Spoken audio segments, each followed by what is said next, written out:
what's up, guys? My name is Hayes alongside Harrison Simeon, and we are back for the 4th episode of the Skull Buff SportsCast. And unfortunately, it was not a good weekend. It was not.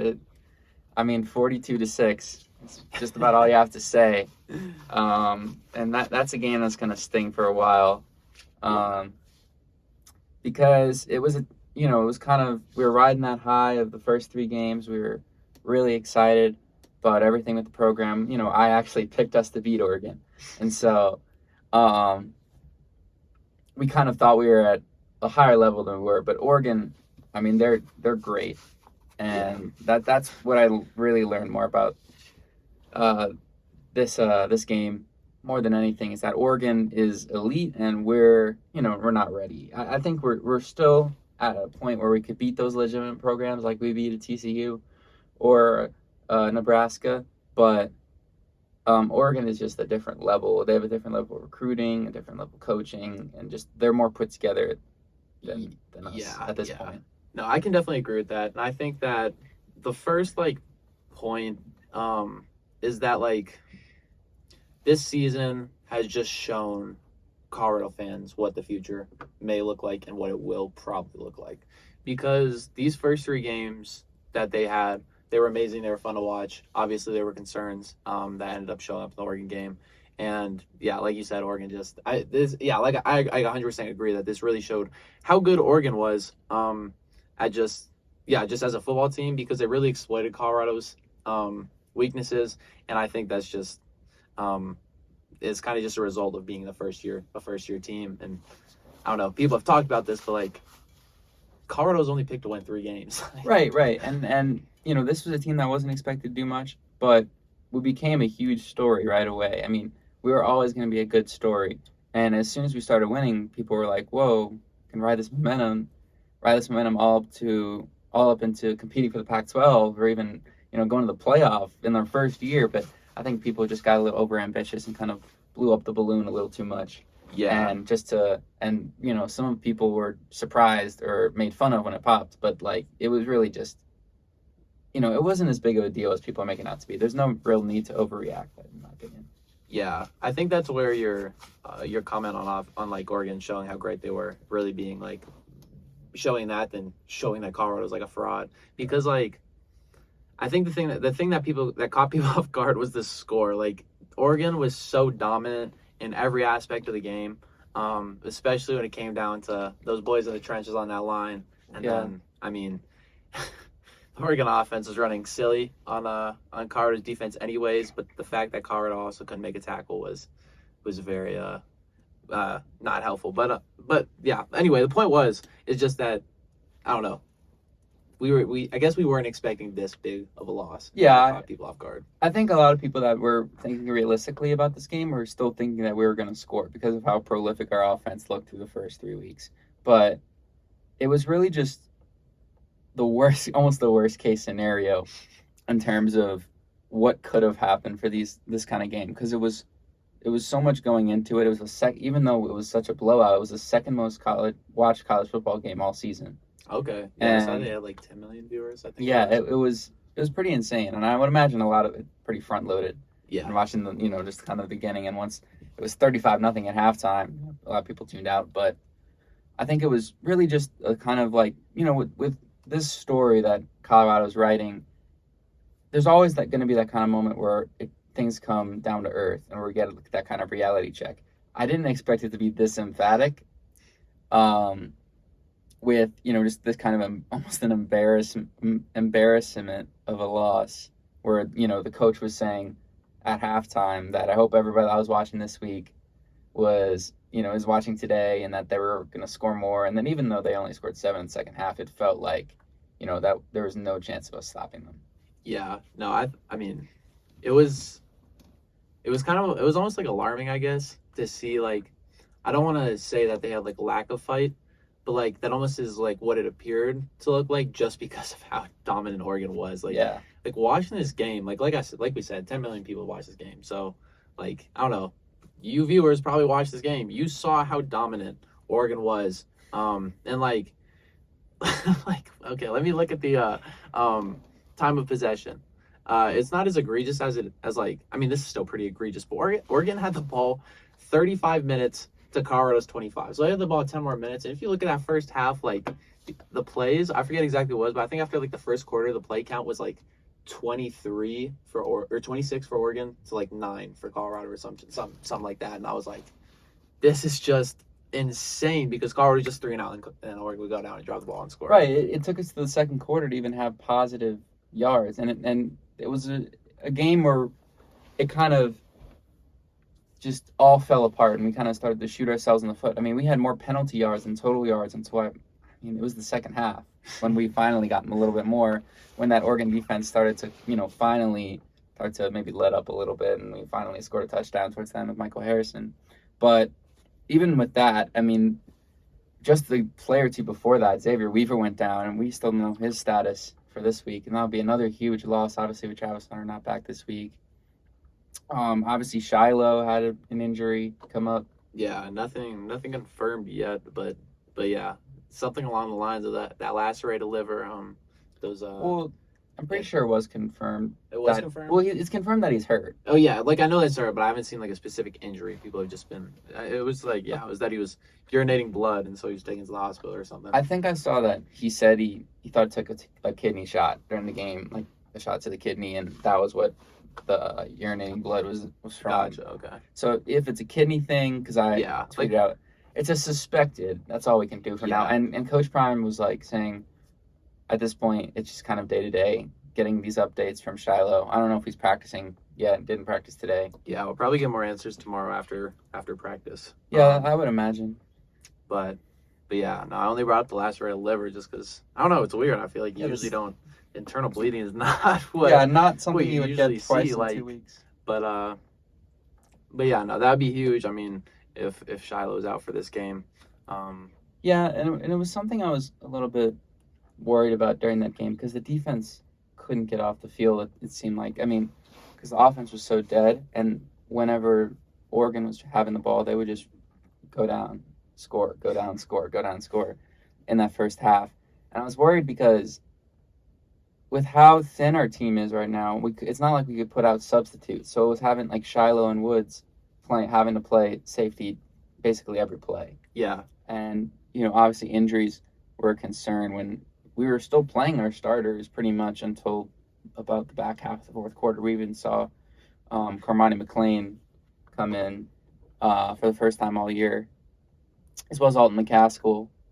We knew he was going to play, but we didn't know about Cormani if he had a chance. But it was that much of a blowout that even the guy that, Coach Prime said wasn't ready yet ended up on the field. Yeah, no, it was, I mean, I brought up, like, the plays after the end of the first quarter, but, like, now I found the, like, plays for the total game, and Oregon ran 73 plays compared to Colorado's 58. Yes. You look at, like, the total tackles, Colorado had to tackle Oregon, or they didn't have to tackle, but they had 86 tackles to Oregon's 64.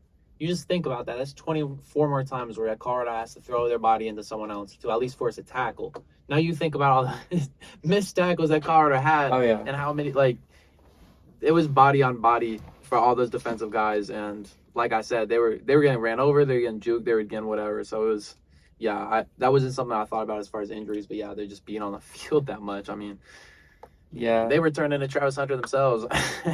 Yeah, overall, I mean, the bright spots were really hard to find. I mean, just the fact that Cormani was able to get on the field, he made a nice play towards the end, was something that was nice to see. Obviously, Alton McCaskill coming off a torn ACL, nice to see him playing again. Actually got tied for the most carries on the team. Yeah. But that was all at the end when it didn't really matter. Yeah. No one had more than 5 carries. That's how little we could run the ball. Yeah, no, I was just about to bring that up because, like, I mean, Oregon went up so fast that, running the ball just was an option. You had to air the ball out. And then, and I don't know, you also just look at the offensive line. I mean, when the pass protection was non-existent, we barely saw the run game at all. But if you had to guess, that was probably not going to look that great, not look too pretty either. Yeah. So yeah, I mean, it's kind of just unfortunate. Like, there's not really more to go into because, like, it was just such a blowout, and I don't know. There's not an adjustment that Colorado could have made to fix the game. There wasn't a player that they could have had that would have won that game. It it was, I don't know, like you said at the beginning, like it's pretty black and white. Oregon's a great football team, one of the best in the nation. Colorado is a good football team, still putting pieces together in their first year, with a new head coach. And yeah, that was shown. But I guess one thing that we haven't talked about is Dan Lanning and all the kind of hype and social commentary on words and actions and everything after and before and during the game. Yeah, I touched on it earlier, but I feel like with all the buzz that we're getting, it was bound to happen where it was all maybe going to come back and to bite us in the butt. But I think Dan Lanning was a guy that was really focused on like thinking my team is a tier above this program as proven by the game. Why aren't we getting the attention Colorado is? So I feel like that was just some frustration that he expressed at halftime when he was like, "Oh, I hope that everyone that was watching 3 weeks prior is watching today." Obviously, the pregame speech, it was a lot of just bulletin board material that Colorado kind of inadvertently put up with kind of the whole stepping on the logo thing. And yeah, I didn't like that myself either, just because I felt like, we were more, I guess, better than that, stemming back to the Nebraska thing. Yeah. But, I mean, what can you do at this point? Yeah, I mean, it is what it is. I mean, yeah, I guess, I don't know. Like, you don't want to say Colorado has it coming, but, like, I don't know. I mean, in a way they do. Like, even if they meant it or not, just with the product that they've built and Deion Sanders being the person who he is and bringing the environment, the culture with him, this was inevitably going to happen, whether or not any of the Nebraska or Colorado State stuff happened. That just added more fuel to the fire. Anybody would love to be. I mean, this could be the worst football team in America, and I still think coaches be like, "Oh yeah, Deion Sanders, he can't do another blah blah blah." Like, right. It's kind of making like what Oregon, this is almost like Oregon's Super Bowl. Like this was such a big game to them, and now we're not the hunters. We're like the hunted now, just because of how much press we're getting. We're getting ESPN and Fox at our games. We're getting The Rock and Lil Wayne at the. It's this much attention that even though we're not that great of a schematic team yet because we're so new, coaches are going to take us super seriously. Yeah, and team, yeah, and I don't know, yeah, I think teams if they end up being like getting up big on Colorado, they're going to try and run that score up like Lanning did, and it really was one thing that stood out to me, having to do with the scoring was I forget which touchdown it was. I think it was their second touchdown. So they had just scored their second touchdown. I forget exactly where it was in the game. Well, they went for 2. Yeah. So that's what I was bringing up. Okay, yeah. So they scored with 2:41 left in the first quarter to make it 13-0, and then they went for 2. And that was the thing that stood out to me because that just told me that, yeah, you guys cannot stop us, and we're not going to trust your offense to really fight with anything back. And then that following drive, Colorado plays some great defense. Oregon's going to punt from their own 17-yard line, I believe, if I'm not mistaken. And then they run that fake punt. Yeah. And it's it was almost like they came into the games feeling like they were the underdog, and they had the doubters to prove wrong that we kind of dealt with in our first few games. It was almost like, I mean, I give credit to Dan Lanning for really having his team in that kind of shape because, I mean, they really listened to him and they really went out and kicked their butts like the inside. Yeah, it was kind of a weird dynamic that was created with, kind of weirdly being the underdog due to the narratives that were created, but also being the much better team. Like, it was almost like Colorado's like set up for just all this hate, but yeah. But I mean, I don't know. On the flip side of that, you also, I don't know, these same people have also built up all the hype, and I don't know. That's kind of just going to come along when your name's Deion Sanders. So I don't know. There's really, I feel like, from a journalist standpoint, from a fan standpoint, from a student standpoint, from any standpoint, you really just gotta be like, yeah, like Colorado kind of, I don't know. It is what it is, and people are gonna react, but I don't know. I feel like you can't really call out people for going at Colorado. No, not at all. But I really do like how the team has responded from the loss. I know there was some sort of incident. I forget if it was Brendan Gant, some sort of fan interaction that went bad, but he apologized for that. And I really like how the team has responded to the loss and just kind of, that's kind of a tape burner. And you move on to USC, and I think this is a good transition to kind of talk about the USC game because Coach Ramos said that was a butt kicking. It was really just they're better. There wasn't a few things we could have done to win the game. It was just we got to move on. We got to focus on our next opponent. We can't play them again. We can't get a do-over. And I do think the team is going to come out with a much different energy going into USC, especially back at home. I think they'll feed off the crowd, and I think they'll make the game competitive. I don't know if they win, but I think it'll be a lot more competitive than this one was. Than Oregon was. Yeah, because I think it'll be hard for Colorado to. I mean, it'd be hard for Colorado to win this game anyway. Even if they had beaten Oregon, it'd still be a tall task to beat USC. Like, USC's a good football team. They can knock off. It seems like they can knock off a decent amount of teams in this country in any given game. So just that is kind of like, I don't know. That's kind of just going into the game. But having this loss, I don't know. I kind of lost my train of thought a little bit. That's my fault. But but I don't know. Basically, just saying that like going in, it would have been a hard game, and so I think now having kind of come back to earth a little bit, it's easier to expect kind of a Colorado loss incoming. I don't want to say that it's going for sure because anything can happen, but I don't know. Just looking at USC, obviously, like I don't know.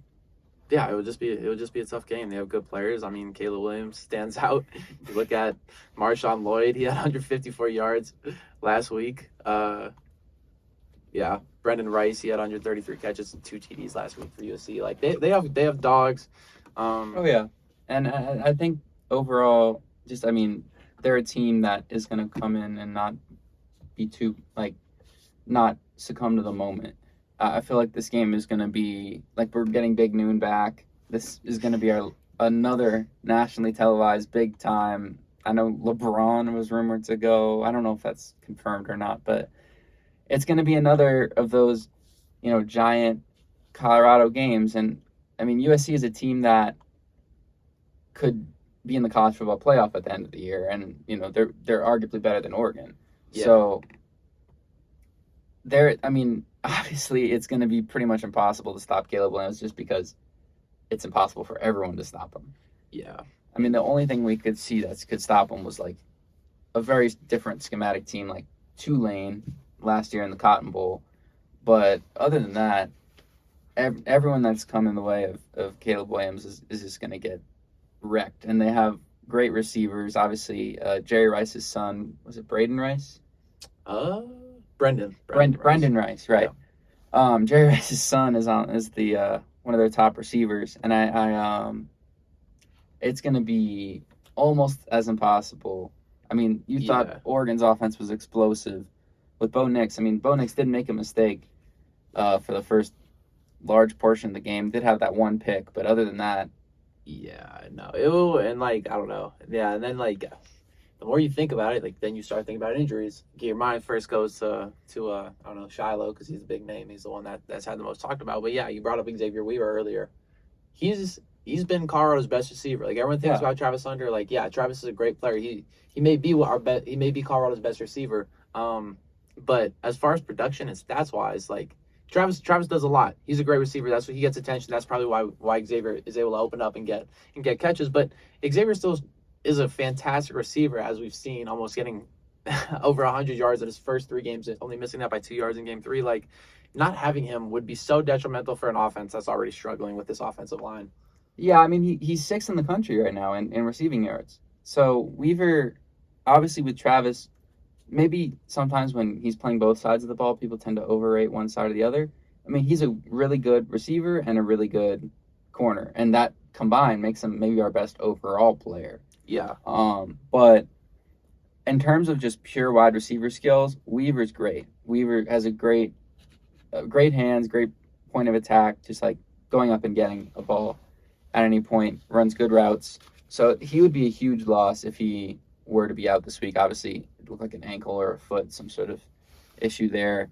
Yeah, that was, gosh, that injury came just at such an inopportune time. Yeah, like because the game is over. Yeah, the game's over, and I don't know, you get that garbage time touchdown for what? It's like, Yeah. I don't know. That To was silly, avoid but the shutout, I guess. yeah, I don't know, but yeah, practice is tomorrow, so hopefully some of these question marks are answered. But yeah, I don't know. Yeah, this USC game would just be tough, but I think at least hopefully this lights a fire under Colorado. Gets them fired up a little bit, and this can be a lot. I mean, it would be hard not to have a better showing last Oh week. yeah, and if I think that it'll be big for Jimmy Horn to step up because he only had one catch on the first drive of the game and then never touched the ball again. Had a screen that went backwards and he had one catch for -4. So I think if he can step up, that offense can, as a whole, get better. I don't know if I can't. I don't think USC's D line and front seven is better than Oregon's. I know their defense is improved from years past, where they're kind of perceived as that one-sided type of team. But I think we can actually score points this game. I'm not going to go in thinking it's going to be a shutout until garbage time. If I had to do a score prediction here, I'm going to do it. I'm going to say we're going to lose, but I'm going to say 51-31 USC wins. Yeah, I think that's fair. It's just, I don't know. I'll need to look at USC a little bit more on that D line because it was just Oregon's pressure on Shador was just so overwhelming that it was like, Yeah. like if I mean, and the O line is so. I mean, obviously in football the O line is prevalent, but I mean, the difference is just so night and day. For how this offense functions because for that whole Colorado State game, like I remember Shador was getting no like or the Nebraska game. He was getting no protection whatsoever in that first half. They couldn't score. And then finally on the first play that he got some protection, he found Tarveris Dawson Jr. for a touchdown. And it was just like, wow, like when Shador gets time, he can make plays. The wide receivers can make plays. Dylan Edwards, he can make plays. Mike Harrison, the tight ends can make plays. But it really just comes down to if they have the time to do so. And that makes it hard for like a score prediction. And so I don't know. Hopefully, the preview will work this week. It'll actually go up. Yeah, no. Luckily that shaved off my prediction. So yeah, in your guys' eyes, I'm still perfect. But no, I picked Colorado last week, very hesitantly. Fair enough. Did all three of y'all pick them? So Milena actually joined us. Oh, right. But yeah, me and Jared picked. I guess I'll just air the pick. I said 48-45 because I knew it would have to be a shootout, and Jared said 45-42 due to the same logic. And it was honestly kind of a funny preview because it was like. It was like, I don't know. I mean, it's unbiased. We're talking about, of course, and at the very end, it's just like, I mean, it's tough, being a student. I mean, yeah, it's tough to avoid the bias. Yeah, it's tough, and especially like I don't know, even once you're a professional and you're a beat writer, you just build connections with that team. You obviously don't want to see the team that you're covering lose. Right. And so I think just in that aspect, like I think also like kind of just riding that high of not getting them wrong, especially after that TCU game, like because no one was giving Colorado a chance. I was like, what, Colorado just for fun, and then Colorado won. Right. I was like, hey, it could happen again, and yeah. I think going back, just one more thing I'll add real quick, because I think what really impressed me, I remember, was all the questions going in about the O-line, but how good they performed against TCU. And that was something that opened up everything, opened up the entire offense. I think it starts there if we're going to have any chance to score more than 6 against USC. So yeah, I think that's the last thing I'll add. 51-31, I think, is our score. I think we get the offense going. I think Jimmy Horn is a much better game. I think Dawson steps up, even if Weaver is out. I saw Willie Gaines could get some snaps this week, too, if Weaver were to go down. I saw him in the most recent Well Off Forever video. With Deion Jr.'s thing. No, that'd be fun. Always love seeing new guys get on the field. And Willie had good chemistry with Shador at Jackson State, so I could see him making some contributions. Yeah, no, that'd be huge. So yeah, we'll be looking out for that. But I feel like this would probably be a good time to switch over to basketball. Yeah. Because that started yesterday. First practice. So. I'm really excited about the team. Like, it just, it's a lot more toned down than football, but overall, I feel like our team could be really in the thick of things in the Pac-12. Yeah, I definitely think so as well. I mean, the two biggest things that stand out, and they're very obvious. Yeah. Cody Williams, first of all. I mean, Mhm. that's just phenomenal. It depends exactly which recruiting database you're looking at, but I mean that's a top 10 recruit in the nation. Oh yeah, I think he was number 4, is what I keep Yeah, I seeing. think it was like number 4 for ESPN, and then like number 6 or something for like 24/7. Either way, he's a top 10 recruit in the nation. Kids committed to Colorado last fall. Lottery drafts have him going as high as the number 2 overall pick next year. And of course, like, yeah, you think of his older brother, J-Dub, cooking for the Thunder. Played fantastic as a rookie. So yeah, no, a lot of hype around Cody and what he's going to do. But the more underrated thing that a lot of people haven't, or not a lot of people, that people haven't talked about as much, with Cody being such a huge introduction to the team, is just the fact that Colorado has so many returning players. Yeah. I think that in college basketball, especially with the transfer portal nowadays, obviously Colorado had players transfer away, with Lawson Levering. I literally wrote the article about it, so I don't know why. Neek, Quincy Allen. Okay, there we go. Yeah. You had to get my mind going a little bit. Yeah. But with the transfer portal being more prevalent and just everything nowadays, I feel like it's a lot harder to find a kind of almost a team that has some veterans on it, for lack of a better word. It's like it's their experience, and I'm excited to see where they can take that and how much of an advantage that will play this season. Yeah, I mean, KJ Simpson's a junior, De Silva's a senior, and I think because of Cody and the attention he'll bring, especially early on, it's going to depend on how Tad uses him, because I feel like he could become a really nice two-way player at that wing spot. But with De Silva, I mean, I saw a lot of promise out of him down the stretch last year, but what he really lacked was aggressiveness when the defense would really pay attention to him, because but I think because of Cody, all that attention, it's going to take a lot of pressure off of guys like De Silva and guys like KJ Simpson, and it'll really allow them to get to better potential and make them more efficient players, because I think what something like KJ lacked was efficiency last year. Yeah, and on the defensive side of the ball, KJ, I don't know. I mean, he's a fine size for a guard, but I mean, still being only 6'2", under 190, he's not.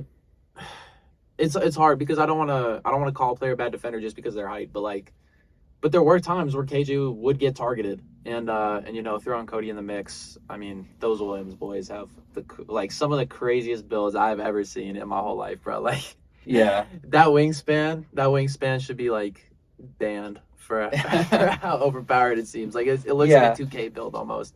He's really toolsy, and I like how we added a guy like Eddie Lampkin that can just be like a rock in the middle of that. A very Tad Boyle-esque player, a guy that can play really hard on defense and on the interior. Because that's something with like Lawson Lovering, who was our starting center last year. He was a pretty good interior defender. Obviously got a lot of, maybe wasn't the most liked player in the Colorado fan base, but he was an underrated defender on the interior. But I think he really just was a non-factor offensively. He could set screens, maybe get a dunk every now and then, but was pretty much a non-factor. So I think Eddie Lampkin's a guy that, has played at top level college basketball. Obviously, we're moving to the Big 12, so that's going to make things even more difficult after this year. But he was in the Big 12 with TCU. Yeah. No, I'm very excited for Eddie. Hopefully he comes back next year as a grad student. But he had a minor surgery this offseason. I think it was on his ankle, if I'm not mistaken, because he's had a lingering ankle injury. Yeah, I didn't see him practicing in this first practice. I didn't see him. Yeah, he didn't. But no, I'm excited to see how he is, because even though I'm not sure if he'll be as big of like a vertical threat as Lawson was, as far as being able to contest shots, but he's going to be able to actually hunker down and kind of hold some of those talented bigger guys on the block a little bit. Because I remember, like, the game that stood out to me the most with Lawson was the UCLA game.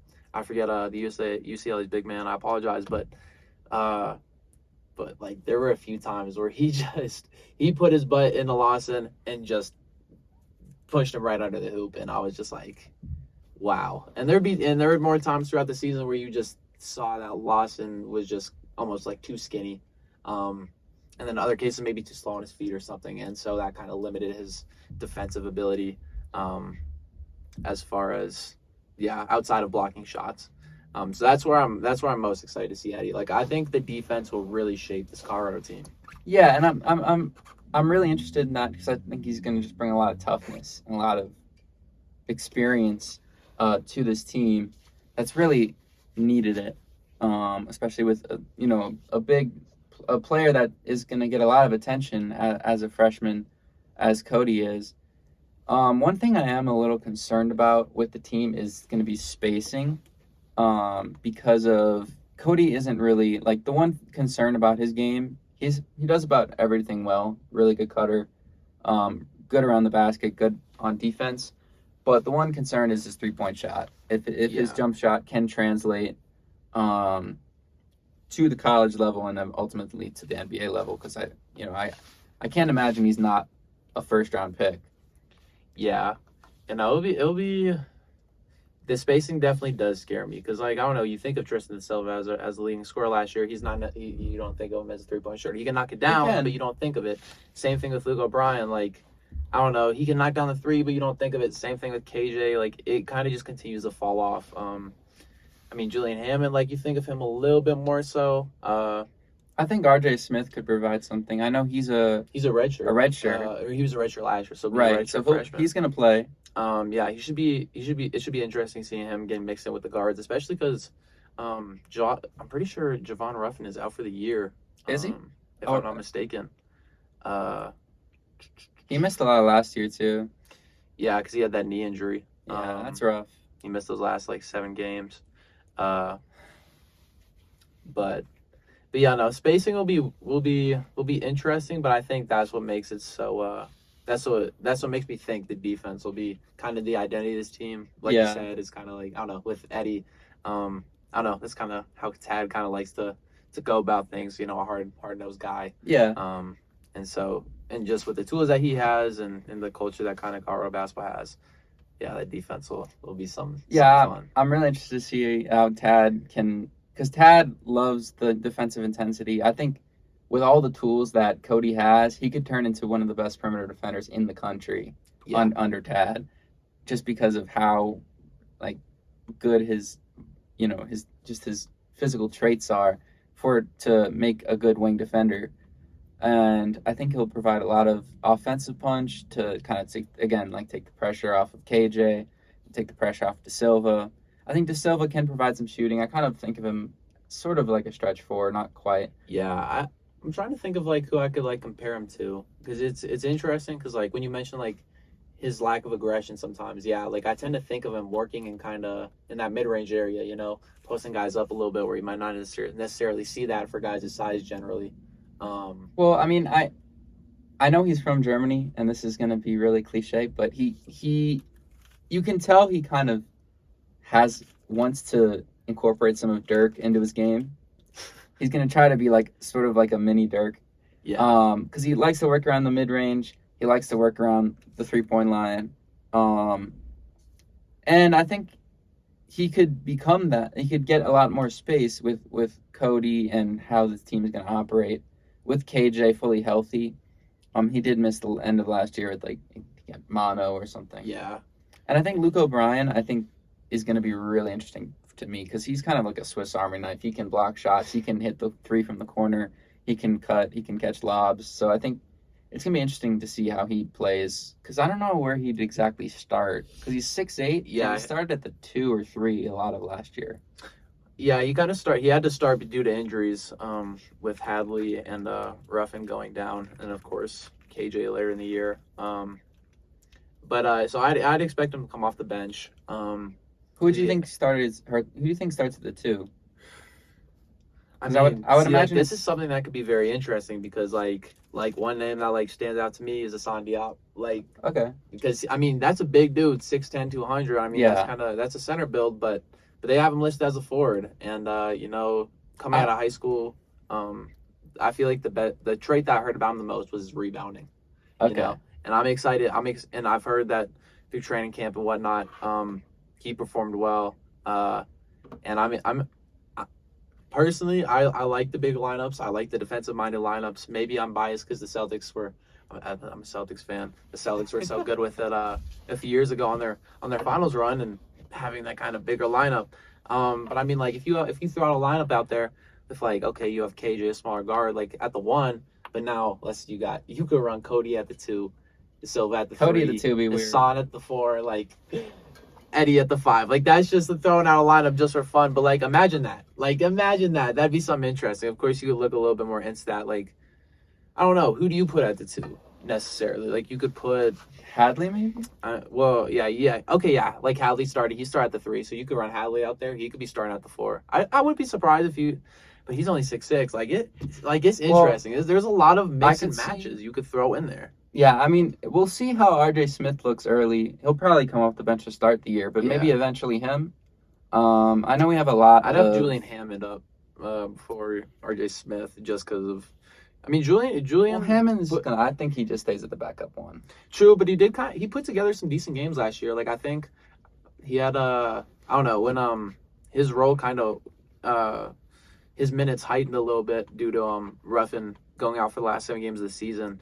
Hammond stepped up, and when KJ was out with mono, I forget exactly what the stat line was, but it was like 15-6 and like 5 steals or something like that. Yeah, I know. It was the first like 15-5 game in in the Pac-12 that year. I'm pretty sure I was at that game. He made a really. I mean, I know that he did do well when he did start in place of KJ at the 1, but I don't know about him at the 2. I feel like it might be just kind of a weird fit because looking at the guard room, it's a lot of freshmen, and I don't know who else could really step up behind KJ besides him. I was just thinking Julian would probably be next up over RJ. I don't think Julian would start. Like I think when you're looking at your starters, you're having. I mean, obviously you have that 4 that are starting and KJ, Cody, De Silva, and Eddie.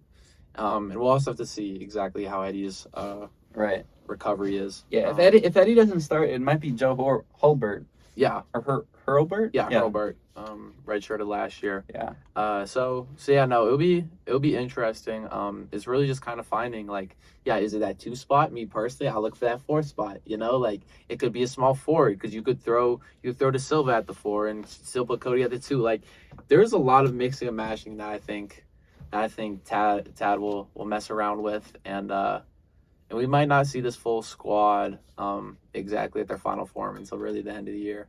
I mean, that's kind of how a lot of teams are, but yeah, going forward, this might be kind of an interesting team. Yeah, and the last thing I'm kind of say is I think Tad is kind of what you were saying, but just like that Tad really likes switchable players that can guard, 2 through 4, like those wings that can guard any positions, switch. Obviously, they play a lot of switches on defense. And I think having those type of versatile players, obviously Cody being the biggest, that I think could guard 1 through 4. And like Luke O'Brien, Hadley, RJ, maybe Ruffin's out. Never mind. But, we'll see. I mean, De Silva, I don't know about his defensive. I don't know about him on the defensive side of the ball, but I think overall, I'm excited. I'm just really excited to see how guys like Eddie and Cody fit in. I think that most of all, and if we could really compete to actually play high stakes postseason basketball, because I mean it was the NIT last year and really didn't feel, even if we did well, we lost. Losing to Utah Valley is never how you want to end a year. Yeah, it's never how you want to end a year, but I don't know. It seemed kind of like Colorado was all checked out by the end of that game. So I don't know. That's not what you want as a program. You don't want that to be representing your program necessarily, being oh yeah, we're just gonna give up if you don't make the tournament. But that was kind of the vibe. So it's I don't know. It was whatever. It was just not making the tournament. It was kind of the end of the season. Yeah. Anyways. But I don't know. Obviously, girls basketball also started. Yeah. They had their first practice this morning. Very exciting stuff for them. Honestly, I mean, like it. Men's basketball and women's basketball is definitely a race. Definitely last year, women's basketball had more traction with their run, but that creates traction for this year. But like Cody Williams, I don't know. But either way, women's basketball, they're a talking point. So yeah, no, they had their first practice. Nothing in particular really stood out. But I think the most important part of the team, sort of like the men's, is that there's all the basically the entire core of the team is returning. You got, of course, Quay and Jalen Sherrod, Aaronette Vonleh, Frida Foreman. They're all back, and they're all going to be. I mean, they're all pretty much at the end of their time. Jalen Sherrod's a grad, Quay's a grad, Frida's a senior. What's Aaronette?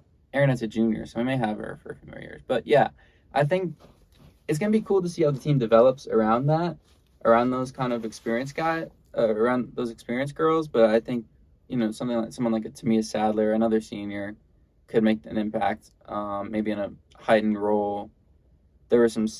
We were pretty active in the transfer portal. We got Sarah Rose Smith. She was at Michigan. I'm pretty sure. Maddie Nolan was at Michigan. That's my bad. So yeah, I think, and then Shelemai, Yeah, Coach Prime's daughter. yeah. No, it'll be fun this year. I'm excited with all the new girls on the team. But also the returners, like you said, because that'll be the big thing. When I mentioned like practice and not really like having anything, nothing specific from practice. But going in, those returners, I'm very excited about. Obviously, like Jalen Sherrod and Quay, those are the big ones. But very excited about this year and what they're going to do. Obviously, if we get out to LSU or Las Vegas for the Colorado LSU game, that'd be something huge. With, I'm excited because it really means that the national media is kind of focusing on us, even, and believes that our team is like a legitimate, program that is here to stay. And I think no matter who's on the team, I mean, J.R. Payne is a really good coach. It's going to be a really well coached bunch with Toriano Towns, and I think there's just a lot of really solid contributors on the team, like Kendall Wetta, like I said with Tamia Sadler, Jaden Atchinson's a new addition to the guard room. I think Kennedy Sanders, the guard room is really deep. I don't even know if Shelemai could even play because just for how many guards that are going to be vying for playing time. Brianna McLeod actually saw some time in the forward room. Charlotte Whitaker as well off the bench. I think this team has a lot of just really solid contributors. They play really, really hard. And overall, I think they're going to be a force to be reckoned with for this year. Yeah, no, I think so too. And I really like that they that JR buffed up the guard room. Because, to me, obviously Quay Miller, she's fantastic. She's gonna get hers. But I felt like I don't know, then the next person you look at is Jalen. But after that, I feel like Aaronette Vonleh, she was a key person in the women's team success. And so I don't know. I'm excited that they seem to have more help from those guards, and that hopefully that can kind of balance out the floor a little bit more. Because I don't know. We'll have to see how these girls, how their play style is exactly. But I felt like Sherrod kind of dominated the ball a little bit, and that kind of made the offense stagnant here and there. Even though they were able to generate shots from the 3-point line, able to get it inside. And I think if there's an extra ball handler or two, they're able to throw in instead of Sherrod or pair up with Sherrod, that can create some more looks around the hoop. Obviously, more to worry about for the defense. And so I really like the guard room getting buffed up. Yeah, and I think Sherrod got smarter as the year went on because it was a bit of an early issue where Sherrod kind of had the ball in her hands a little too much. But we have Frida still that can shoot like crazy. Yeah, she'll start at the 3, and then I know Tiana Jones was the one big loss. She left and graduated, but I think Tamia Sadler will probably take over in that 2 spot and really hold her own because she's provided a great spark off the bench at times. last year. I think Kendall Wetta is also a candidate for that spot. She also made some great contributions. Clutch had a game winner, I'm pretty sure, last year. Yeah, yeah. No, it will be an exciting year for women's basketball, and depending how, I mean, obviously, like I apologize that I don't know as much about women's basketball, like as far as the national scene. I really only know kind of those front runners, Iowa, LSU, of course, South Carolina, um, Connecticut. Those are the schools that you think of.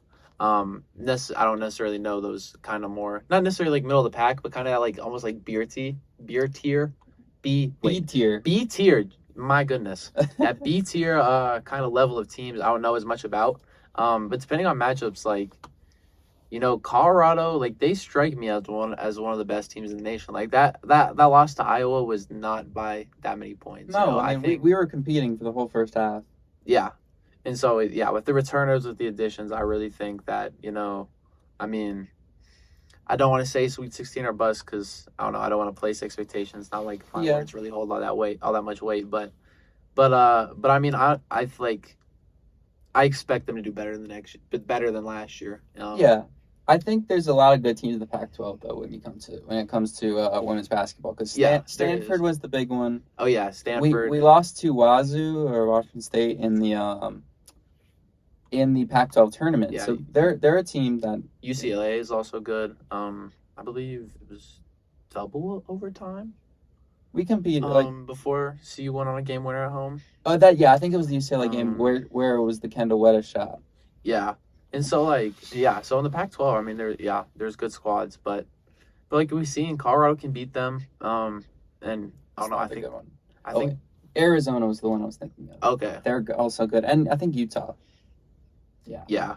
There's some good squads. But yeah, I don't know, obviously Colorado showed up last year and I think that they will this year. And I think they have the potential to, I mean, I don't think Elite 8 is too crazy. It's not crazy. I mean, it's not crazy. I really think it's not ridiculous. I think it will be a matchup thing. I think it will be a matchup thing depending on who Colorado gets in the Elite 8 or in the I don't know, in the Sweet 16 around of 32, all that stuff. That will need to play out. Obviously they need to play good and win games, but obviously, facing Iowa in the Sweet 16 is a lot harder than facing some other teams that they could have faced. But yeah. But either way, March is obviously a long ways away. Yeah, but I think it's going to be a pretty likely thing that, especially with all the returners, that we see the women's team in March playing in March again. Yeah. It was Utah that won the Pac-12 last year, or actually I think it was a tie with Stanford, but they were the two teams ahead of us. But yeah, I think we could compete with any team in our conference. I remember I went to the Stanford game. That went to double OT, I'm pretty sure. It was a crazy game. So yeah, we can compete with pretty much any team in Pac-12 and pretty much any team in the nation. We're competing with Iowa, who ended up as the national runner-ups. That was a big deal, but I think as you see with this program, it kind of has a breath of fresh air. Obviously, it took some years for J.R. Payne to build things up, but I think it's going to be really interesting to see where it goes. Yeah, I think so too, and I'm really excited because last year opened a lot of eyes, and not only does it help for the national media, but it helps among like the Boulder community. I feel like it's worth mentioning that for women's games, it's free. You can just go and show up, and I took advantage of that last year as a freshman, just randomly showing up. I was like, oh, they're ranked. They're gonna play UCLA, and I saw a hell of a game, and these girls are talented. And if you are not respecting these girls, you definitely should. You should go. You should watch their games. You should show up if you can. And I'm really excited to see how they can kind of build the women's basketball culture up here and up in Boulder, because obviously Boulder can get rocking for football, they can get rocking for the men's team, they get rocking for whatever. But I want to see you get rocking for this women's team because I think they deserve it. Yeah, they really do. I just want to add a caveat to your free admission thing. You need sports pass. Oh yeah, sports pass. So yeah, I think but this team's gonna be really, really fun to watch. Obviously, if you have sports pass, get out there, go watch your Lady Buffs. Go watch the men's team play as well. Yeah, It's gonna, that's a ticket claim. it's But, an it is, but it's an exciting time to be a basketball fan at CU, and I think that's about all we have to say about that. We could transition to some of these other sports. yeah, I guess let's talk about hockey and baseball. Give a little rundown of soccer and volleyball, and wrap this up. Yeah, I know. So I guess since I've been to hockey and did a broadcast for baseball, I could go into that real quick. So hockey looks really good. The D1 team looks really good. They beat San Diego State twice. Now they go and take on Oregon on the road. And hopefully get some revenge from this past weekend's football game. And I think we will. Our D1 team is very, very good this year, I'm pretty sure. And I know they have a lot of tough players. Adam Trunko, like you interviewed last year, at the forefront as the captain. Yeah. I really like where that team is going as a whole. D2, I did stay for some of that game against Denver, and they looked okay. I think there's definitely some room for improvement there. They ended up losing, I'm pretty sure.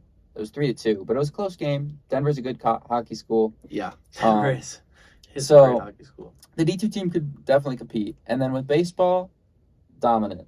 Like, we played Wyoming twice. We outscored them between the two games 29-4, won both of them by mercy rule in the fifth inning. Yeah. This was a team that was ranked number 6 in the country at the end of last year, so they're going to be a force. Yeah. For us. That makes sense because before we started recording, you mentioned that in that second game that Colorado sent out their backups. Yeah, it was a backup, and it was 16-1. Yeah, so yeah. No, Colorado baseball is coming. All sports are coming. Colorado baseball is as well, and it's only fall ball as of right now. But once the actual season rolls around in the spring, that'll be exciting. But we'll be covering fall ball. We'll be covering pretty much every game. I won't be there for the Colorado State game because I will be in Tempe for Colorado versus Arizona State. Yeah, I believe I will be too. I'm still trying to get my ticket, but cool. But yeah, that's something I want to do. So we'll see about that. But of course, I don't know. Maybe some of our freshmen can pick that up. Yeah, I could see it. We had some freshmen show up at the end of the last game, and it was a busy weekend for a lot of people. So yeah, once we get into the swing of things, especially in that spring season when things get clear up a little, the games get more high stakes. These games are basically just practice. Yeah. There's no club baseball World Series, which the team made last year, upset the number 1 team in the country, ended up in the quarterfinals, following Florida State, but the best finish in team history, best year in team history. And they did lose a lot of players, but they still look just as good. They can hit the ball like crazy, and they can pitch just as well. So yeah. And like, I don't know, I have to watch some more club baseball to really confirm this, but like you described those games against Wyoming, that Wyoming team kicked the ball around. Yeah, it was ugly baseball for sure. This Colorado team is well coached. They have good players that are fundamentally sound. They know how to play the game. And I feel like that's probably one of their biggest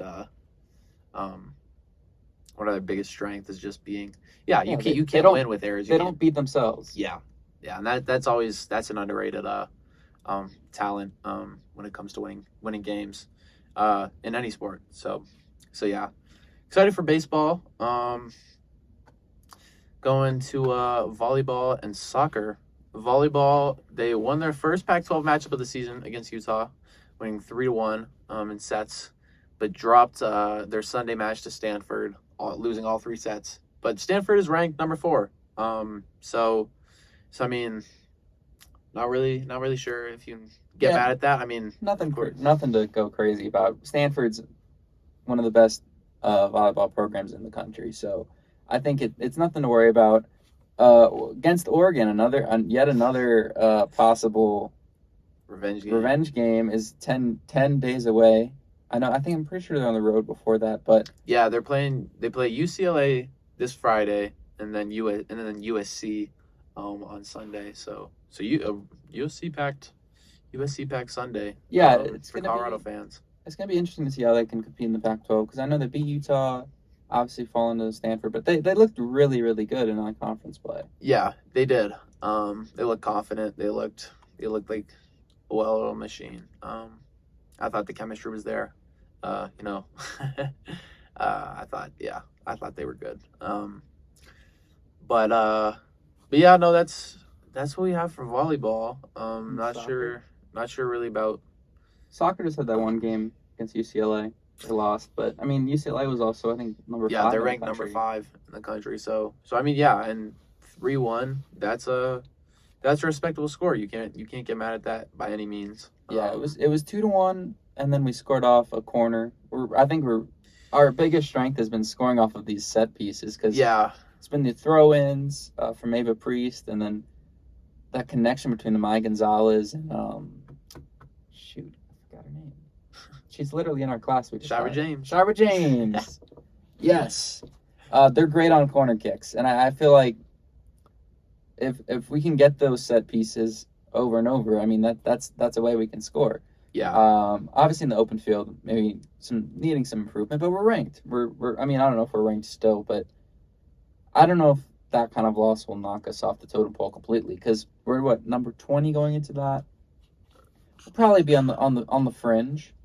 yeah, yeah. It was going forward. I don't know exactly which like rankings they use specifically, but yeah, I saw 21, 22 heading into that game. But yeah, I don't know. That was obviously a good UCLA squad, so can't really be too mad at the loss. I mean, they at least showed some life. The Shira James goal in the 60th minute. Yeah, I think the biggest takeaway we've had from this entire episode is that the Pac-12 is really good at sports, and it's a shame that it's dissolving after this year. Yeah, no, it's kind of funny. This may be a hot take, but the thing I was most sad about with the Pac-12 was not here and is not going to be here in Bill Walton. Chatting on some games. I love that man. The Conference of Champions. That March Madness year, I believe it was 2021. It was like the year after COVID, when Colorado made it. When I think I forget exactly how it went, but either way, there were so many Pac-12 teams in that Elite Eight, and yeah, no, that was fantastic. I was like, yeah, no, I love Bill Walton. Maybe not as much when he's calling Colorado games. When it's your team, it's a little much. But no, love the homie Bill Walton. But yeah, no. Unfortunate that the Pac-12 is such a successful conference as far as athletic play. Yeah, I think the Big 12 will be fun though in terms of basketball, especially. That's going to be a really, really stacked conference in terms of hoops. In terms of football, it's going to be more competitive. Obviously, we're going to have to play teams like Texas every year. Honestly, I don't know if we'll have to play them every year because of how many teams are joining. But I mean, it's going to be fun. The future of this school and all the athletics it's really looking up pretty much everywhere you look. Yeah, 100%. Yeah, no, looking up for sure. And Buffs football team looking up to USC coming Saturday. The soccer team, they are playing. They are playing. Oregon this Thursday. Oregon State on Sunday. Oh, this revenge. Yeah, we gotta get this revenge. We gotta beat Oregon and everything else just to say we did that. So yeah, they smoked us in football. Yeah, no. So we have them coming up for volleyball, or for soccer. For soccer, volleyball is UCLA and USC. So, and then baseball, CSU on the 7th. I'm pretty sure. Okay. And then men's basketball and women's schedule not released, but I imagine that would be soon, so we'll know. Of course, that first those game seasons are gonna start. It's November 10th for the Colorado LSU game. Something like that. It's like I want to say like either the 10th or the 2nd. I don't know why those two numbers are speaking to me, but they are. But yeah. Either way, men's basketball, women's basketball. November 6th on the horizon. November 6th. Dang. Okay, right in the middle. Yeah. But yeah, no, that's the slate of games. Of course, a lot of Colorado sports as usual. Yeah, looking to bounce back. Last week, got a lot of L's, but we're looking for some W's this week. It can pretty much only go up from here. Yeah, no, for sure. But yeah, I think that's all we have. I'm Oliver Hayes. I'm Harrison Simeon. We're here for Skill Up Sports. You heard it here first. Peace.